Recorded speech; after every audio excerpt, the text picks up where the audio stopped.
করতে হয়। 16 বছর আমরা এক ফ্যাসিস্ট সরকারের অধীনে যে নির্যাতনে ছিলাম, সেই নির্যাতনের এক শব্দ যদি বলি, আমার বাংলাদেশে মানবাধিকার বলতে কোনো শব্দ ছিল না। মানবাধিকারকে একেবারে হত্যা করা হয়েছিল আওয়ামী ফ্যাসিস্ট শেখ হাসিনার সরকার বিগত 16 বছরে। আমরা আওয়ামী লীগ সরকারের ফেসিবাদ থেকে মুক্ত হওয়ার পর যে মানবাধিকার বা মানবতার স্বপ্ন নিয়ে এই নতুন বাংলাদেশ গঠনের স্বপ্ন দেখছি, কিন্তু আমরা শুরুতে হুচট খাচ্ছি। আমার মনে হচ্ছে যে আমরা এক অন্ধকার থেকে আরেক অন্ধকারের দিকে যাচ্ছি।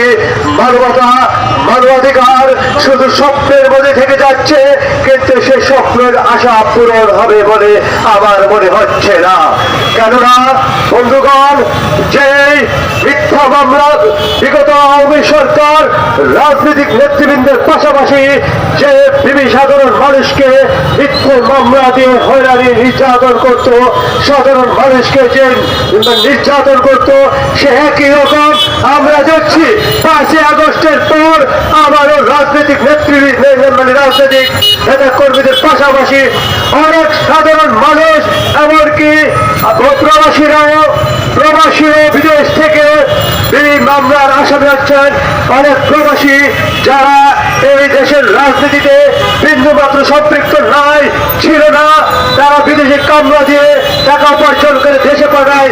এই সকল মানুষও বড়ি মামলার আসামি হয়েছে বন্ধুগণ। এই জন্য এবং সাধারণ ঘুষ দুর্নীতি এখনো ঠিক আগের চেয়ে কম হচ্ছে বলে মনে হচ্ছে না। শুধু এতটুকু পার্থক্য, আগে গোপনে ঘুষ বাণিজ্য হতো, দুর্নীতি প্রকাশ্য হতো, আগে প্রকাশ্য হতো, এখন গোপনে হয়।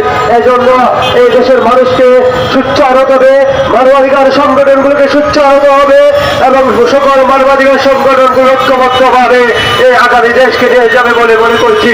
এই মুহূর্তে মানবাধিকার সংগঠন ছাড়া দেশ ও জাতির পক্ষে কথা বলার কেউ নেই।